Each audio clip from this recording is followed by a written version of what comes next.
guys, gals, how you doing? Mr. Lannon here.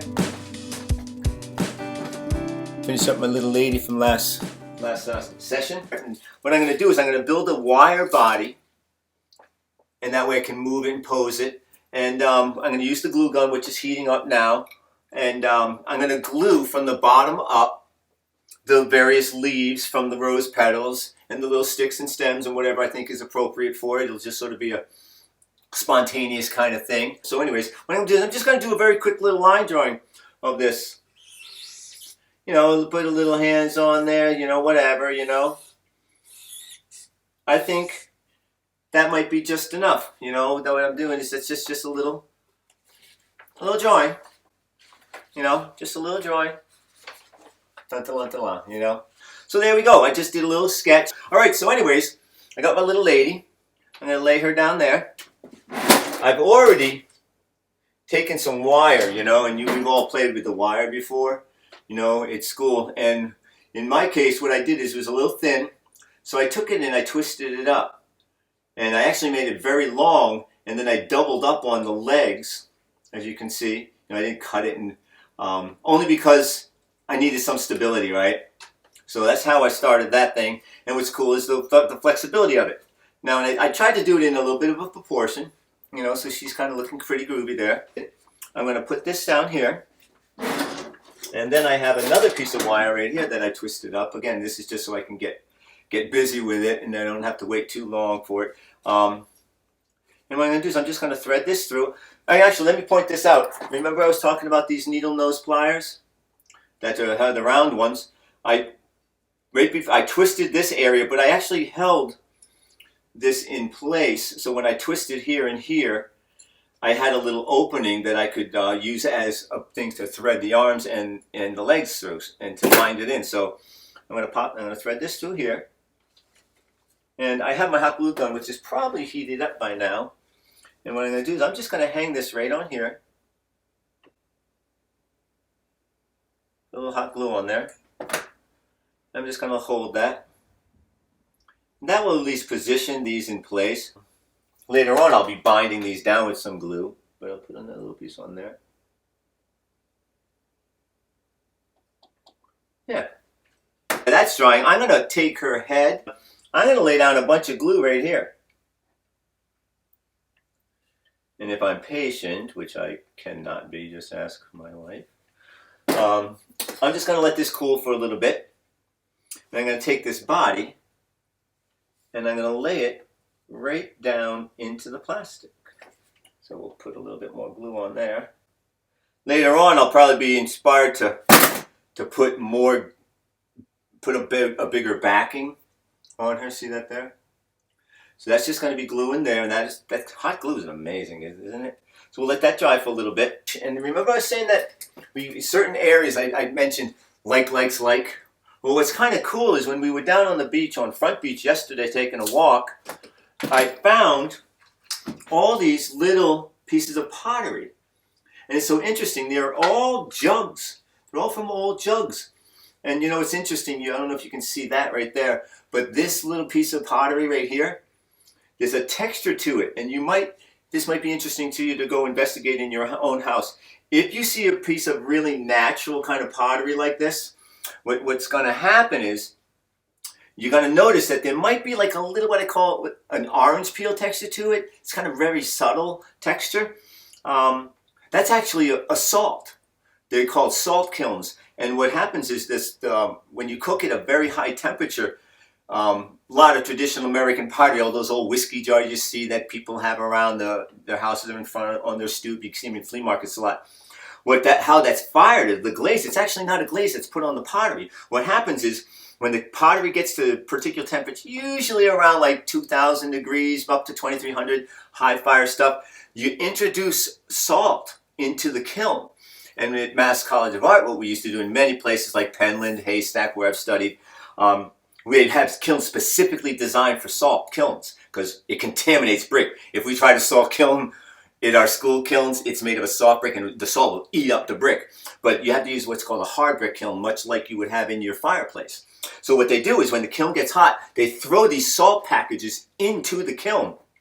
And then as the salt volatilizes and turns into a gas, it carries the salt, it carries the salt as a vapor and moves through the kiln. And because there's silica within the clay, usually about 15%, is part of it's in all clay bodies. That's what helps bring the molecular bond to turn it into clay. What it does is it will bond, that volatilization, that gas will float through a kiln and bond right onto the pots, and that's what's on the surface of this pot. So if you have any of these pots at home, it might be kind of really cool to say, hey mom, that was made out of salt.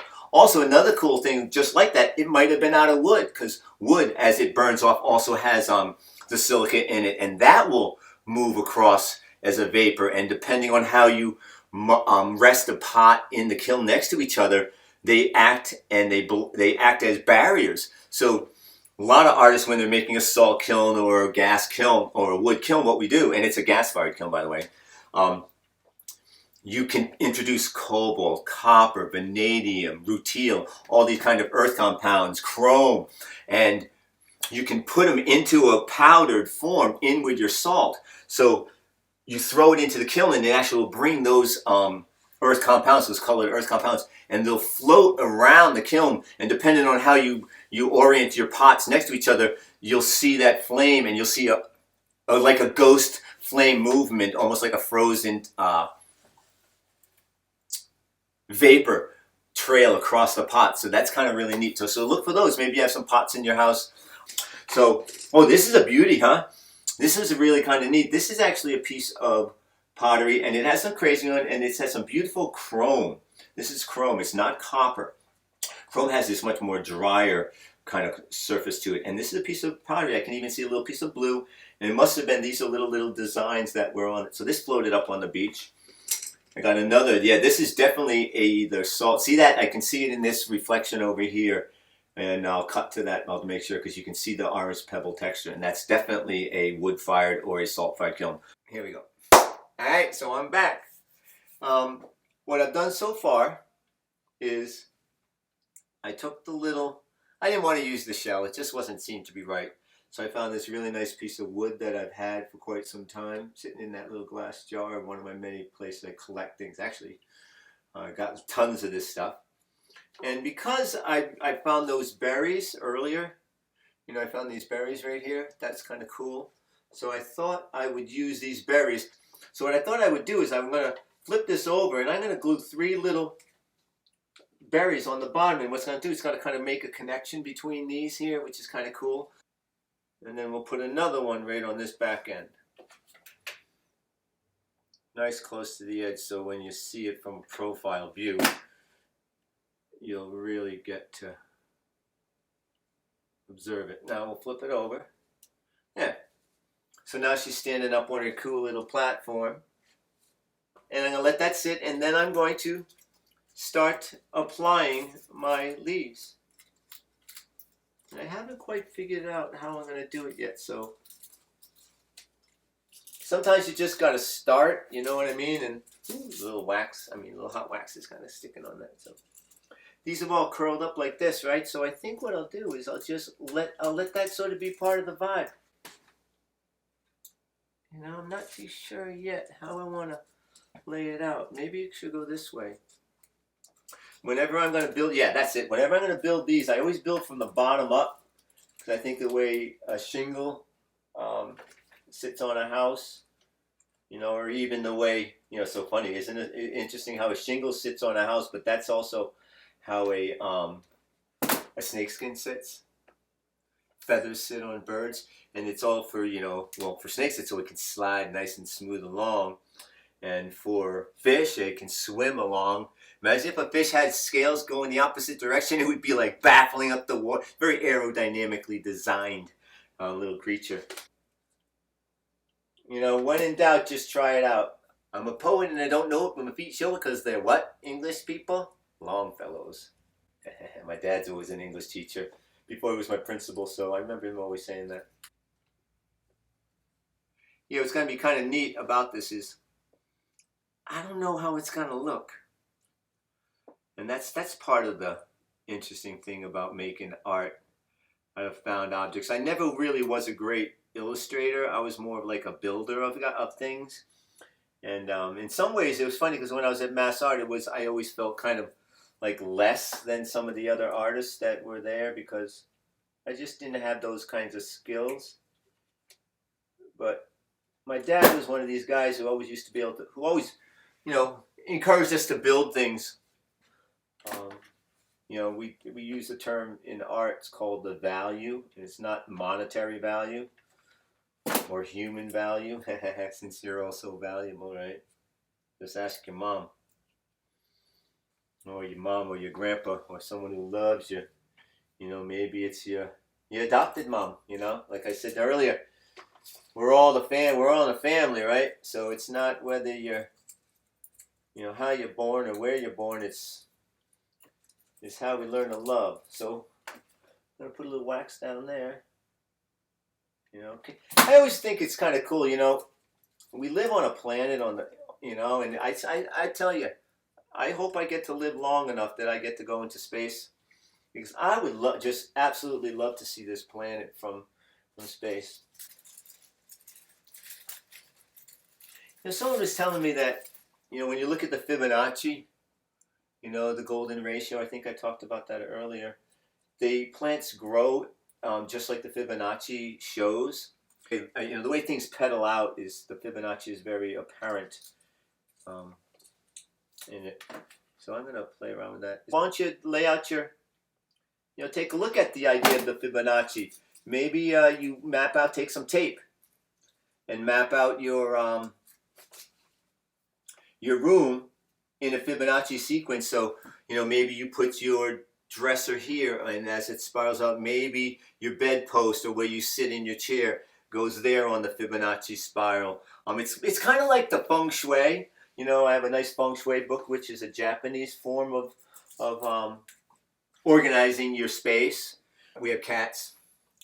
We watch when they come into the room, they kind of spiral down. They don't just go blunk. Well, some of them do, but when they want to rest, they kind of walk in this little thing and they dial down onto the floor. And it seems like they're looking for that comfort spot. So as you can see, this is time consuming, but that's really all we got. Might as well make good use of it, right? Oh, this is going to be looking great, man. Look at how he's starting to come on. She's starting to come together. Maybe, I don't know. Is I boring you? I tell you in the comments section, let me know if I'm boring you, because I only have so many jokes. And then I don't know what else to say, so I'm rambling here. Try to keep it entertaining. It's one thing. You can't shut me up. It's funny, actually, I don't know if I told you, some of the kids know this. My wife she likes her, we all have our own way of getting up in the morning, right? And one morning, I get up, I'm loaded for bear, ready to go. And I started talking to her too fast. Well, talking about dreams and whatever else happened in my brain. And she was just like, just be quiet. And I just blew her mind.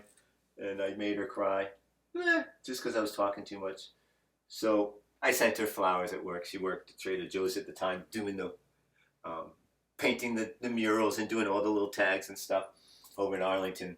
So I didn't have to, but I wanted to. I sent her a little set of flowers. I sent her a bouquet of roses to say, I'm sorry I talk too much. And what the guy at her boss was like, all right, what did he do now? And she was like, he talks to me too much. He was like, he talks to you too much. All right, that's going to send you flowers because he talks to you too much. He goes, yeah, he just won't shut up. So that's kind of me. But look at this. This is totally cool. So I can place this in there. Yeah, baby.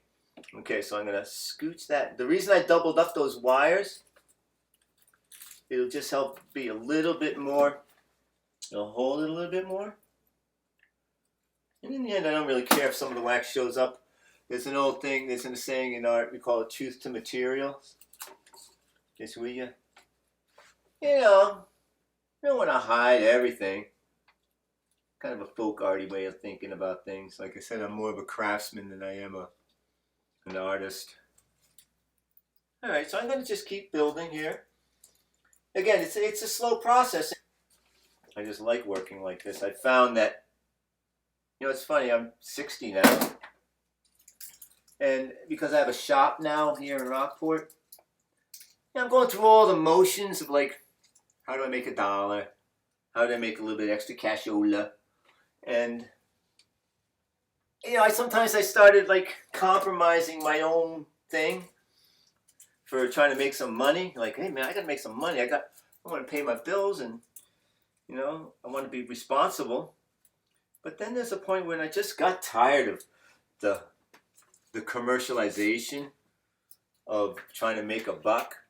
So I was like, ah, heck with it. I'm gonna do what I want to do, and maybe someday, like I've made some of these things. They've been sitting on my shelf for a year. No one's buying them. You know, some of the paintings I might have shown you when I first introduced my studio to you in the Hello Mr. Lannon feed. They're still on the wall. No one's buying them. But I had fun making them. So in some ways, I'm kind of hoping over time, people will be able to walk into my store and go, hey, let's go to Bearskin Neck today and go in that crazy guy's shop with all the weird things in it, you know? So that's kind of my hope, is I'm just going to stay true to myself, make the mistakes I'm going to make, trust the plan, as we say, in my circle. You know, I think a lot of life is about trusting yourself. And not really trusting in yourself, but trust. Well, it all depends on how you breathe it out. You know, trust that you were born a real particular way. No one else was born with you, even you twins. You know, Mr. Hackett's got a twin, and I met him. Gosh, I would have thought they were the same guy from a distance, but very different personalities. I have cousins or nephews and nieces who are twins, and they're all different. So I think you got to find out who you are authentically, you know. Maybe you're an extrovert like me. Maybe you're an introvert like some of the folks I've met at school. But if you're true to yourself and go with the flow, I think in some ways, as long as you're patient and you trust in that, you know. I mean, if yourself is a jerk and you're like don't like to help people and you're sort of very selfish, well, that's on you. But I think there's something about trusting that you were made a particular way. You know, when I was a young kid, you know, some of your age, I was a crybaby. I had some things happen to me, and it just made it difficult. And I would cry at the drop of a hat. I'd be late for school. I go in the office, I'd start weeping. I was just a softie, and I class clowned it. You know, I hid it under that kind of vibe. But, you know, I think in the end, because I was super sensitive, that now I try and be very sensitive to you guys, you know. So I've learned to just go with you know, I was made a particular way. I have a particularity, and I'm just going to trust that that's who I'm supposed to be. And I'm not going to second guess it. I'm going to just go with the flow. I'm going to trust the plan. And let's hold that in there. You know what I mean? Just trust it. Even if it's a tough time for you, you know, even if you're going through the tough stuff, trust that, you know, if you're down low, you got a place to go. And if you're up high, you got to wonder why. Oh, it's so you can go down low and bring some up along the way, you know. So if you're one of those people who walks through life like you got no cares in the world, well, someone does. So maybe your job is to bring that strength that you have in belief system. You know, you believe that you have it. So if you have it, what are you going to use it for, right? That's what I say. And if you don't have it, you'll get it as long as you just, again, be authentic. Trust your heart. It's a good place to start. I wrote a song like that. I actually wrote a lot of songs. A lot of songs I tend to write are coming out of the heart. It's interesting because I woke up last night. Actually, I think I have it here. It's very interesting. I woke up. I've been waking up with all these dreams, and I had these getting all these crazy dreams. Like, yeah. I think one of the lines is, the train's always humming on the track in rain or snow through valleys rich and with treasures and through valleys deep and low. So brothers, don't be foolish. You got a ticket in your pocket. When the conductor blows the whistle, boys, we're rolling. So boxcar Willie drunk at night and freight train Joe who's lonely, hop aboard the freight cars, boys, 'cause we all gotta go, you know, we all gotta go. From the mountaintop so high we see valleys deep as low can go. Branches creep among the shadows and roots below your feet that are there to try to make you stumble and live a life of defeat. So don't listen to the wind that blows, the sorrow that steals your breath, because it's the light of the world that's on you and you can lay your bet. It's still paraphrasing this. So don't play crash with the devil and try to make a deal or gamble on the next train with his hand on the wheel. These starlight branches make a snare, just like the Bible say. There'll come a time you'll hear the call, all aboard, we're going home. When trumpets sound and lightning comes, you could be left alone. All aboard, it's all aboard, all aboard on board. It says when times are rough, the clock is always running and the time is drawing near. Someone's here that loves us dear. It's your ticket that he punches and it's your baggage that he's carrying. And it's your duty to show the lost boys that your dad is drawing you near. So, I mean, that came out of me like 2 o'clock in the morning. And I just trying to type it down, you know. So I'm getting these things. The clock is always running. It's running on time. So move those crooked barriers that make a crooked line. That's kind of cool, man. So go with the flow, bro.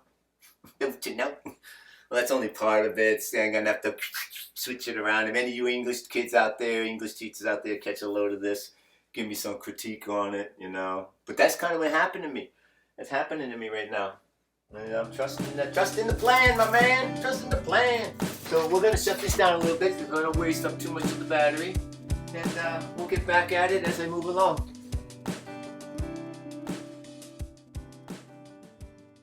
So anyways, I started playing around with this little character yesterday, and you know, over here now we're building the little body, and I think I've gone far enough with the leaves.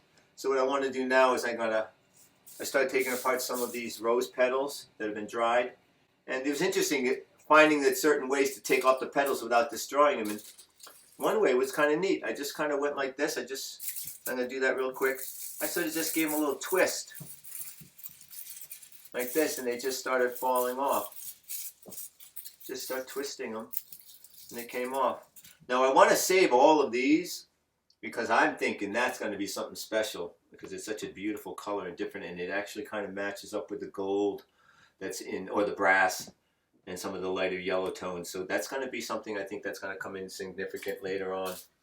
So I'm just going to clear my desk off a little bit. I've already prepped some of these things. So anyways, what I did is, you know, I'm not the most organized guy in the world, but what I think it's important for me to do is be organized, and that way my art can be a little bit more creative and I won't be so confused. So I spent a little bit of time, you know, cleaning up the stuff that goes behind the scenes that you don't even get to see in just about any kind of creative activity. So I reorganized my desk. I only really need my glue gun right now. I separated out a lot of my rose petals, and the way I did that is I just was carefully pulling apart. I tried to separate some big ones from little ones, and that way it's just going to make my choices a little bit more smooth. But also, I'm not going to get rid of any of this greenery. I have some in the drawers here, some of these. Later on, I'm going to use these as a painting exercise, so I'm not throwing any of my scraps out. Again, I'm really excited about the upcycle philosophy of you know, using what we have available. And so there really should be no excuse for you to not be able to be creative. I'm sure you all got a junk drawer, so let's see what you can do with it. I'm really still excited. I haven't seen anybody emailing me up any images that they've done or any objects or that they've done, and I'm really not requiring it of you as of yet, but I really would like you to be engaged in some sort of creative activity. I did get a really cool email from one of my students who's been around for a while. her and her sister painting their room, and we talked about the golden ratio. I laid down a little text about how the golden ratio works, kind of in a feng shui kind of idea, which is the way we organize our spaces for maximum comfort and maximum peace. So it might be an interesting idea for some of you who are maybe having a got nothing better to do, rearranging your room. Maybe you draw out the golden ratio, work in that spiral, and play around with placement. Maybe if you're looking at your wall with a bunch of your paintings, it might be a neat idea to think about, you know, your posters and little pictures that you have of your friends and stuff, little objects. You might think about how the concept of the golden ratio can help you organize your space. So that might be a neat suggestion, be a fun kind of mathematical play. Also, I think, again, writing poetry is a really neat idea, because those poetry ideas, I use them a lot. They're inspiring for me when either after the fact or before the fact. So I would encourage you to get into a good book, get into some good poetry. If you don't have books at home, you can find a ton of stuff online and free on your Kindle apps and such like that, your iApps. So anyways, one thing I really wanted to point out is, when I took a break, I left my glue gun in, plugged in, and never do that, because you don't want to burn down the house, and you don't want to just be negligent with your tools. So that was something that I realized that, when I was over at the computer in the other room. I was like, oh my goodness, I actually left my glue gun on. So always unplug it, so you don't endanger your house. Also, you know, just a neat thing for inspiration, kids, because we're all in the house. We have to take a quick walk, get that vitamin D3, and you get the vitamin from the sun in you. But right now, over on my big TV screen, I have a big old screen over there with my other computer where I do a lot of my work and my music.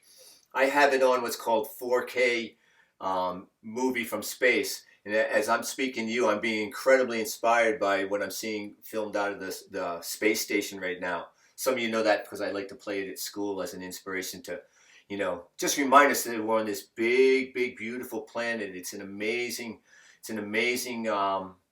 mystery, right? So as I'm speaking here, I'm just glancing up, and I'm getting fed by this beautiful visual image. Again, you know my philosophy that art can either heal us or harm us. So if I'm going to be looking at something for inspiration, I'm looking for some of the most beautiful images possible. So I always Google that. I also love to Google the Grand Canyon. I love to Google national parks. Sometimes I have the soundtrack on in the back, which is just beautiful orchestral music, meditative kind of music.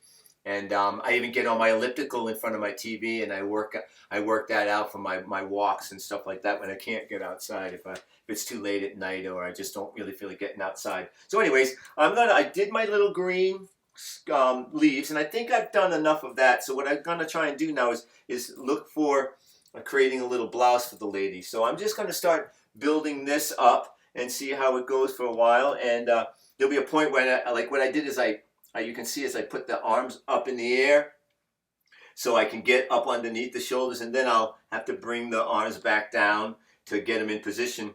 And I think I'm gonna have to make a particular gesture with it, because they're gonna be rather fragile.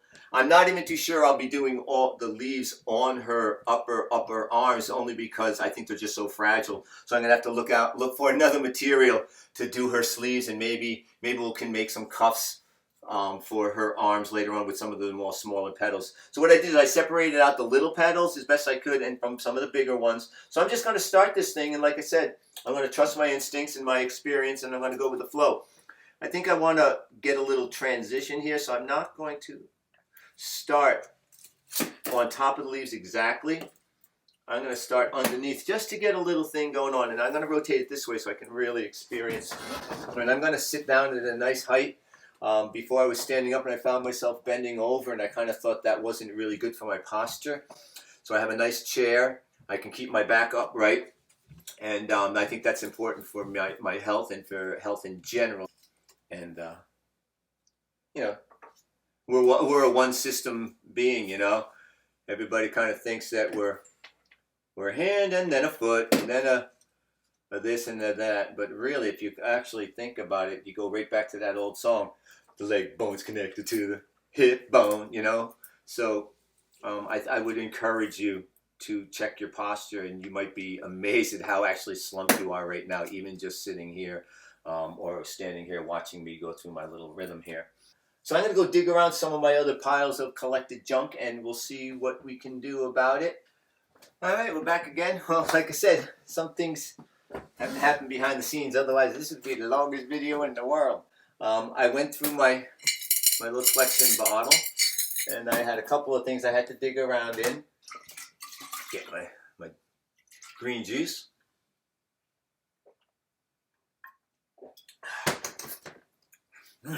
All right, that'll be better. Heck with them energy drinks, those power drinks. Green juice. I just got a really nice new juicer, so that's how I stay fit. Okay, so what I did is I looked through a bunch of my things, and I found these really kind of cool. I think they're from a reed that I found down on the beach, you know, that kind of blow in the wind, and a couple of pieces of bark, not little bark, just little reeds. They're kind of broken up, but they have a linear quality to them. So I think I'll be able to slide them on and glue them in succession. And I also have these two nice pieces. One's a piece of, this is a piece of pottery that we found on the beach, and this is a piece of sea glass. And it kind of has a cool shape, almost of a palm with a thumb. So I think those are going to be my hands. So I think what I want to do is put these on first. So I'm going to hot glue them. You know, you got to make a decision. And I'm not too sure how this is going to look, but whatever. It's going to look like I made something, right? We're going to hold that there. Let that do its thing. And we'll take the sea glass and we'll... Oops. I should have put that on that side because that's a thumb. But it's okay, so she's all thumbs. No, that'll work. It's just art. It might have been cool to put this on the other side, but that's all right. It's all good. We're going to hold that there. Rotate it around and let it cool. Let that cool right there. Ooh, sticky on the hands. Going to burn the fingers, but sometimes when I just stretch it out, it cools it down faster. And like I said, I'm pretty used to this burn thing. I get used to it. That's good. All right, so now she's got two little hands. That's awesome. Okay, so now I'm just going to go with the flow. What's kind of cool about this shape is it already has almost like a little elbow bend. So I think what I'll do, a little rose petal there I don't want to break. Oops, I just kind of broke it, but that's okay. All right, so I'm going to lay in some of this glue in the trough. I should probably wait a couple of seconds to let it cool down. And now I'm going to slip slide it away and put it on there. Hey, that actually works pretty darn neat. All right, boom. I'm going to hold it for a little bit till that glue cools, or that hot glue cools. Now, this piece isn't long enough, so I think I'm going to do it in a sleeve type manner. Hey, let's rotate that around there. We'll put some more glue on there in a second. Maybe I can fill it in with another piece. So I think what I'll do is I'll put this one on here as its base covering. So I'm going to put just a little glue right there. Or hot glue, whatever they call it here. And just get it attached to the shoulder. Hold it down for a second. And then I'll slowly work it along the wire. Because I'd like to cover the wire as much as possible. Just so you know, you don't see where everything was attached. Although, in the end, I might just celebrate some wire with some colored wires. I have a bunch of colored wires that I've bought over the years. I have in my studio, so we'll just lay that down there. Oh yeah, gotta let it cool. Cool. Put a little down here. Careful of not to get burned, because you can get burned. But that's why I suggest the little glues. But also, over at the CVS, or you can even order online, there's a glue that's not painful at all. It's a light glue. So you can, I forgot exactly what it's called, but you can just type in light glue, blue light, or something like that. It's a little glue you put on, it's a little clear, and then you shine a blue light almost that came out of like a Blu-ray player, and that actually will bond your products together pretty easily just using light. I know dentists, I think a dentist invented it. You know, you probably had that blue light put on your mouth when you're having your dental work done. So maybe that would be a solution if you're worried about burning yourself. hot glue, you know, super glue, all those things. But that laser glue is kind of neat. It actually works really, really good on sea glass because you can shine it through the sea glass. So I'm going to place that little arm on there. Give it a little squeezy. I command you to stick. Yeah. He's getting there. Huh? He's got a little arm thing going on here. Got a couple more pieces that I can probably put on as just to cover up some more of the wire. Just tap it down.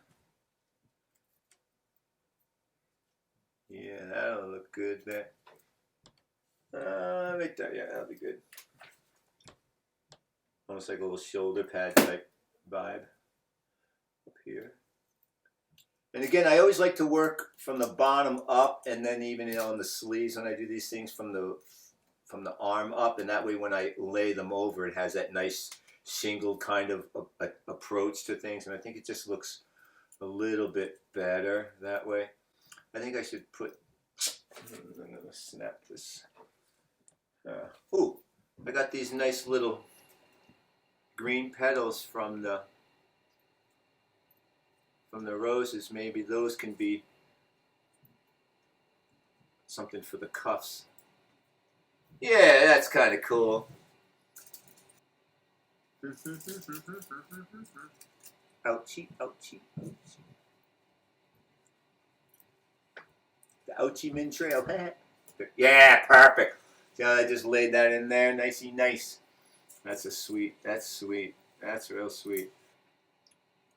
Because there's a, you know, I think I mentioned this word, truth to material. Being true to the material is almost the same thing as being true to yourself, you know. So I think I'll use these little beautiful pieces of the rose petal where they meet. I'll just pop those in there because that's just sweet. Gives a little bit of love. A little love thing. Yeah, right up here, man. Ooh, right on the back. Yes, that's perfect because it's gonna create a little neck thingy. I'll pop that right in there. See, you know, for some of you, this may not be your thing, you know, making stuff, but it's kind of what I do. It's part of my whole vibe, you know. But you know, a lot of you looking at this are my art students, so I'm assuming that there's something about the idea of making that just intrigues you. So, yeah, you know what? I think she needs a. Yeah, that sea glass thing is in the way. I got to get something to hide that sea glass. So, I mean, if you took my class, it means you had something in your heart that said, hey, I got to make a thing. You know, so make a thing, will you? All right, let's see. Yeah, that little, I think she needs a little bit of purple cuff, almost like some sort of Frenchy looking thing, you know, from like Louis, King Louis or whatever, you know, they had those cuffs. Got to break that down. Yeah, it's not the greatest looking thing in the world, but that's okay. I'll probably put something in her hands anyway.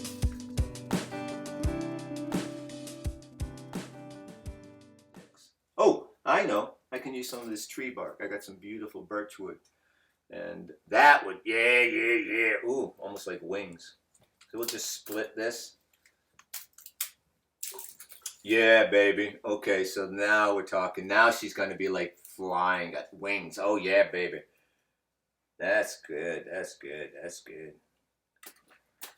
Birch bark is amazing. You should, you know, type in Native American birch bark baskets. Get your mind blown.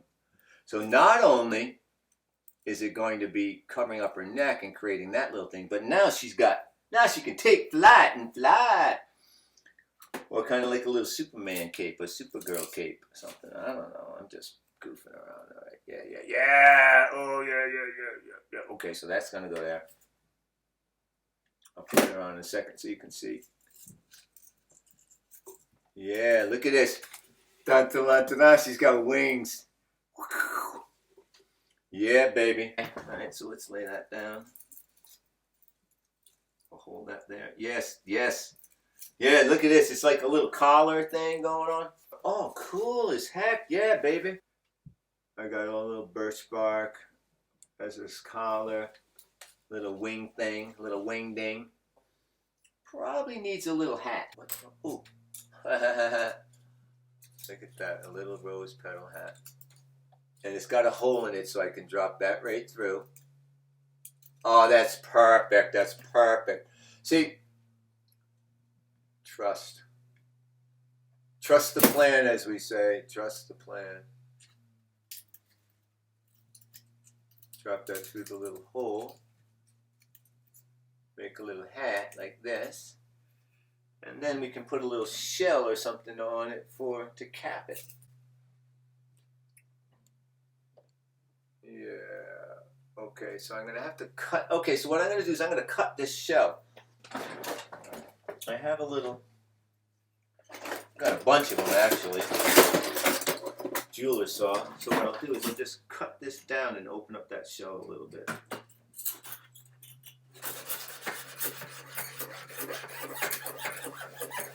Actually, you know what would be better? I could probably just do a nipper. Like flat nippers. And just bite it off a little bit. Just open that up. Yeah, that'd be easier. Lot faster. Yeah, there we go. And I'm going to snip off some of this wire because I don't need it as tall as I thought I originally needed because I'm not hanging it. So we'll take this. Oh, they're going to take some more of that down. I'm going to have to do it a little bit slower than that. I tried to cut it all off at one time, so I'll just take a piece off at a time. It's best to have good snippers, you know, these are kind of school, grade. Leslie has most of our good snippers upstairs. She does her jewelry up there a lot. There we go. Okay, so I got this little shell. Slather it with some hot glue. Drop it on. Every little beanie needs a hat. Okay, that's it. That's it. Now, I'm going to bring it over. There's a bunch of little glue, almost like a little spider webby thing. Oh, got to fix the hairdo. Drop the hairdo now, so I'm going to do that very carefully with my wires cutters because I don't want to snap it. So what I'm going to do is I'm going to hold this part right here, and I'll use these snippers to bend her hair back down. I don't want to break anything. Yeah, there's one. And then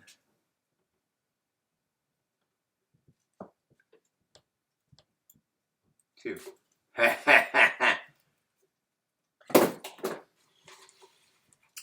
All right. Maybe we need a couple of little, yes, okay, I'm going to doll it up because to match the hat, you kind of want to bring things together. So I'm going to just put a couple of cool little shells that I have. Now, I'm not too sure these were not from Bearskin Neck. These were shells that I just had over time. But this one is, it's a nice little yellow one. So we're just going to doll up the environment with a couple of shells. Maybe look at this, a little stick. We'll put that up there, get a little bit of, yeah, look at that, right? We'll put that there. And who knows, maybe I could put a little bird on there later or something. We'll let that stick cool down. Come on, glue. Hot glue. Sometimes I like the little glue gun because it actually, hey, you know what? I bet I put a little glue there, I can merge those two together. You know, it's interesting, when you look at the sculpture of David,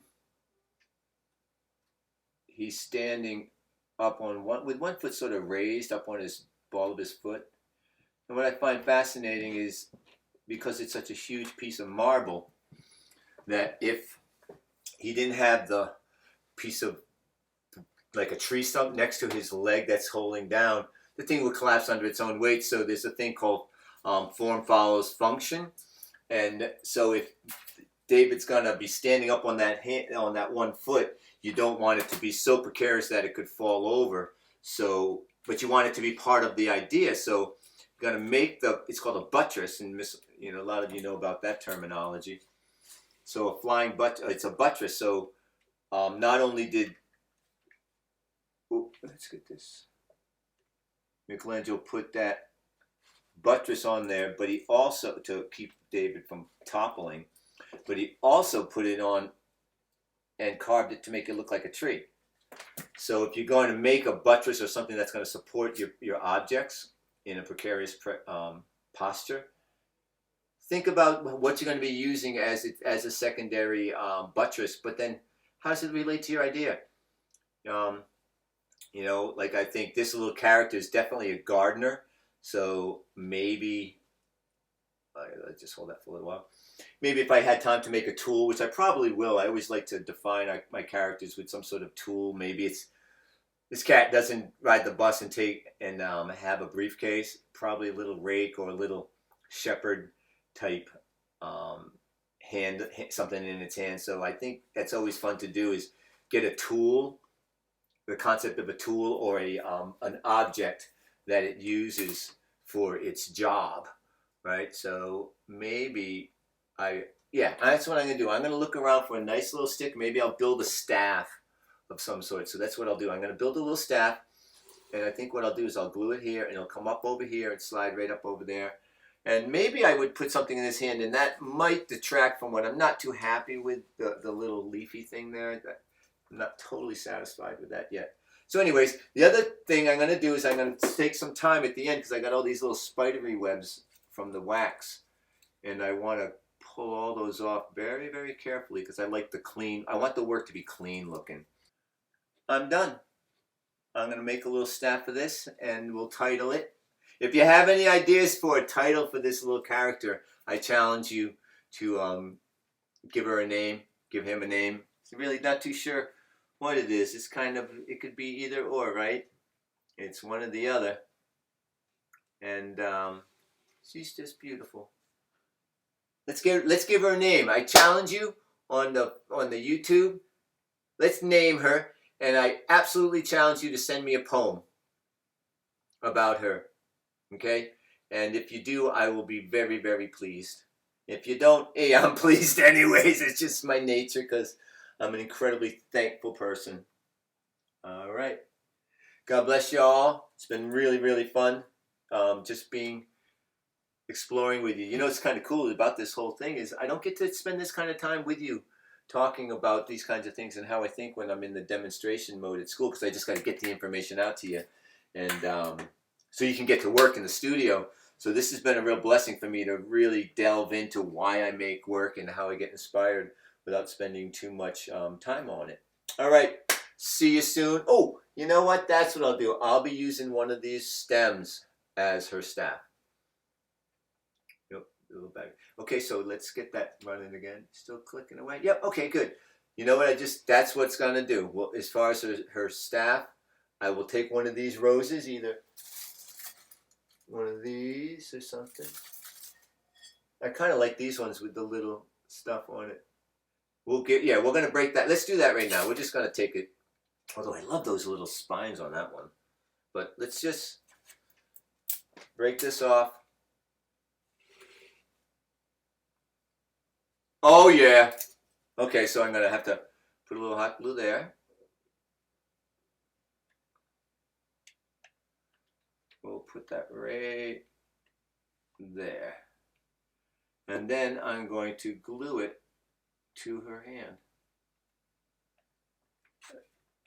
Oh yeah, baby. Now she's truly a gardener.